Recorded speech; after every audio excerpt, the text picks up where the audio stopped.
Aquí con nosotros Guadalupe Godoy, que es abogada, que viene litigando en juicios de lesa humanidad, y por Zoom, porque no pudo estar con nosotros físicamente aquí por un problema logístico, pero está para conversar con nosotros Pablo Yonto, que además de colega, también es abogado especializado en esto. Pablo, buenas noches. Guadalupe, buenas noches. Buenas noches. Hola, buenas noches, Alejandro. Hola, Guadalupe. Gracias por estar a ambos. Te pregunto a vos primero, Guadalupe, ¿qué viste hoy en la legislatura y qué ves de acá en adelante a partir de este tipo de manifestaciones? Vi poco porque estaba afuera, estaba en el acto, en repudio a ese acto. Primero, me parece importante aclarar que más allá del nombre que le pusieron, que es homenaje a las víctimas, en realidad lo que se está hablando es de un acto de reivindicación del genocidio propio de alguien que ha militado activamente por la impunidad de los genocidas por lo menos desde el año 2006, que es cuando la tenemos ahí apareciendo en esos cuadernos que se mostraron la semana pasada o de la mano de Cecilia Pando. Y en realidad, bueno, bastante conmovidos, ¿no? Porque no ha habido antes actos de estas características en el marco de una campaña electoral en un espacio institucional. ¿Vos por ahí decís, es lo más preocupante. ¿Te referís a unos cuadernos? Aclaralo por si alguien no lo vio, porque vos fuiste la que lo develó esto, ¿no? Sí, tuvo que ver por ahí con partir de un supuesto que creo que es que no hay un 30% de personas negacionistas en nuestro país, es decir, que no tenemos que interpretar ese voto como una adhesión a estas ideas de Villarruel, y por lo tanto hay que mostrar un poco cuál es el rol, porque no lo sabe la sociedad en su conjunto, y no tiene por qué saberlo tampoco. Y bueno, entonces mostrar que ella ahí ya tenía un rol que sería de lobista, junto con Cecilia Pando y con las organizaciones que militaron activamente estos años por sostener la impunidad. Porque lo que hay que aclarar es eso, no se trata solo de ser negacionista, cada uno puede opinar lo que quiera de la dictadura, el tema es qué se hace para sostener la impunidad de quienes perpetraron semejante atrocidad, ¿no? Ahí está el facsímil del cuaderno. Ese es el cuaderno de Checolás. Sí, ese es un cuaderno que se secuestró cuando se estaba investigando la desaparición de Jorge Julio López, y el Movimiento de Derechos Humanos sosteníamos que lo que había que investigar era a qué sectores querían impedir la continuidad de los juicios, ¿no? Entonces ahí se hace un allanamiento a Marcos Paz, que lo hace la PCA, lo hace Marcelo Saín, que hay que decir que Marcelo no le avisó a nadie y por eso se encontraron estas cosas, porque en el primer allanamiento no había aparecido nada. Y ese cuaderno arranca con una hoja donde Checolás dice, bueno, llevar los trajes a la tintorería, esas cosas que hace la gente cuando prepara un juicio.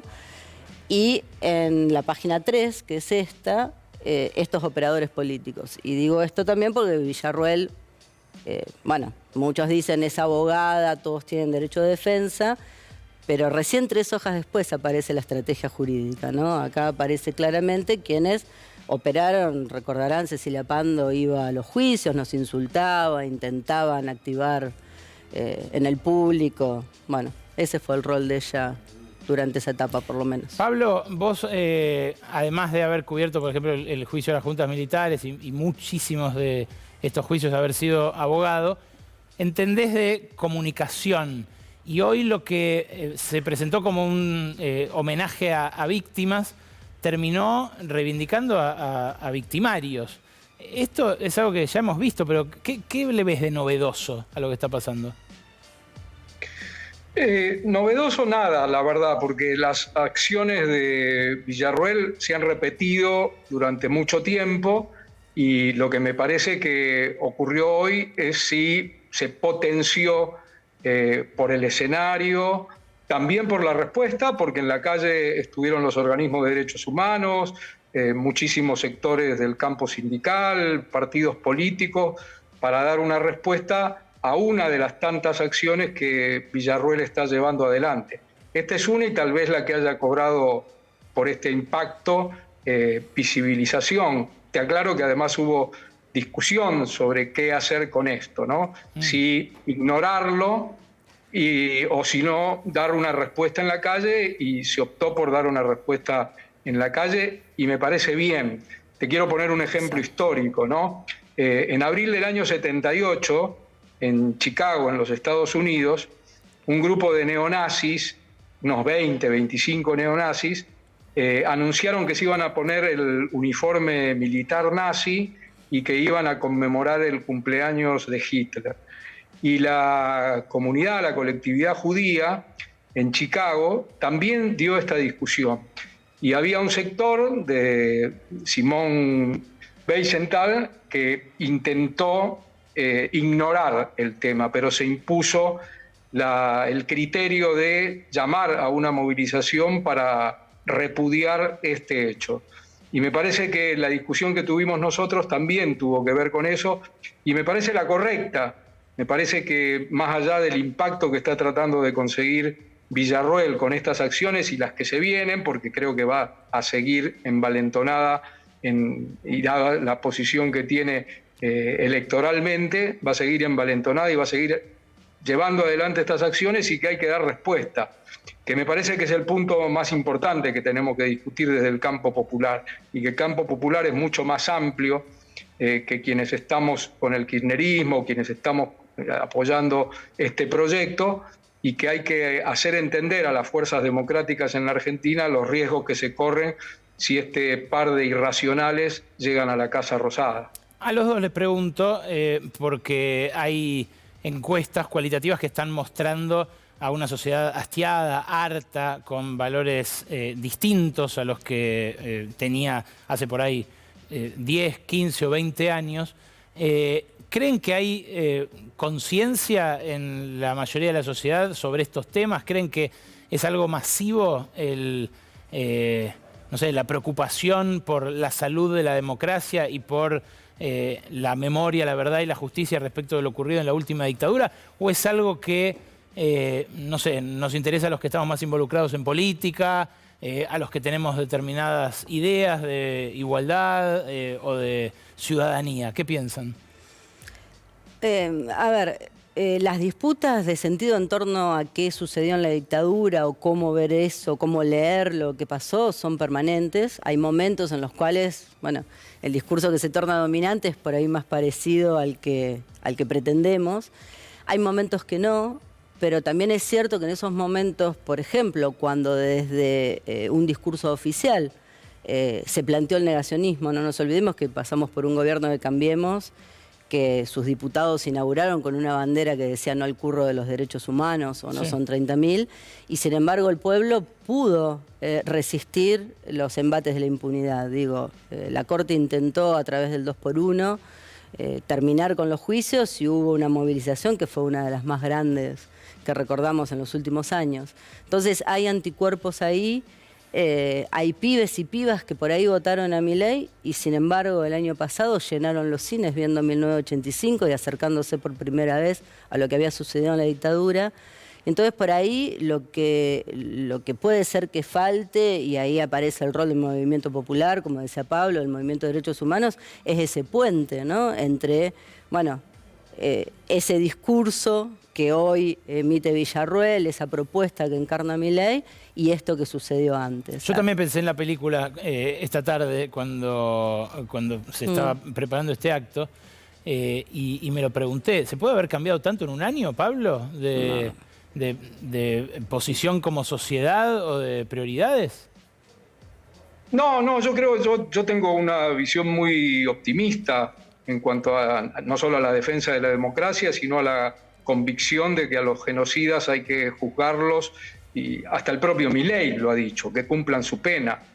Por supuesto, esto puede ser un poco discurso falso de campaña, pero lo cierto es que, no sé, para medirla, hay una encuesta que creo que fue en mayo, de Mansilla, no sé si es la misma empresa encuestadora que mencionaste hace un rato, creo que no, pero que en las preguntas, además del tema electoral, preguntó también si a 2.000 personas si creía que deberían seguir el proceso de juzgamiento a quienes cometieron graves violaciones a los derechos humanos durante la dictadura, y el 70% dijo que sí. Y yo creo que los porcentajes que se mueven tienen que ver con eso, y que además, como para poner otro dato, ¿no? Sobre la mesa, creo que la reacción del 2x1 la reacción en contra del beneficio del 2x1 a los genocidas en el gobierno de Macri, luego tuvo una expresión numérica en el Congreso, donde salvo la excepción de un diputado,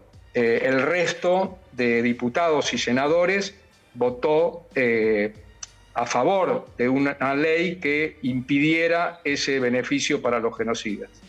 Eso, claro, fue hace poco, pero en el medio estuvo la pandemia. Y ahí, de vuelta, la pregunta a hacerse es si ese anticuerpo sigue vigente, Guadalupe. Yo digo, no es que lo esté poniendo en duda, ¿no? Pero hay una voz que por primera vez se alza de manera muy nítida y que trae discusiones que parecían recontrasaldadas. Para mí el error es pensar que están saldadas, no tener en cuenta eso, que la disputa de sentido es permanente. Lo vemos en Europa, vemos lo que está pasando en Italia, vemos el surgimiento de organizaciones neonazis en Alemania, el neofascismo. Hay un fenómeno mundial en ese sentido. Por ahí lo que hubo fue un momento en el cual ese discurso dominante, de esa mirada sobre que lo que sucedió fue un genocidio, a la vez fue memoria oficial durante toda la etapa kirchnerista, y eso potenció muchísimo y a la vez hizo que el resto de los discursos que seguían crecieran debajo de las piedras, ¿no? Por ahí me parece que lo que nos golpea hoy es que eso tenga una expresión electoral tan potente, que es inédita. No es que en los años 90 lo tuvimos a Bussi de gobernador, tuvimos a Patti dentro de listas que no eran de ultraderecha, sí, como diputado, hay que recordar eso. Y también me parece, y vuelvo en esto, tengo el mismo optimismo que Pablo en el sentido de, bueno, por ahí siempre las mejores potencias del movimiento de derechos humanos de nuestro pueblo han sido las etapas de resistencia, ¿no? Muy breve, porque es una discusión quizás interna también del movimiento de derechos humanos o de la memoria como ejercicio colectivo, pero hay quienes dicen, y lo dicen también del feminismo, en algunos casos, hablar de estos temas le lleva votos a Milei. ¿Por qué? Porque existe este hartazgo con un relato oficial o con derechos consagrados durante una determinada época, identificados con esa época.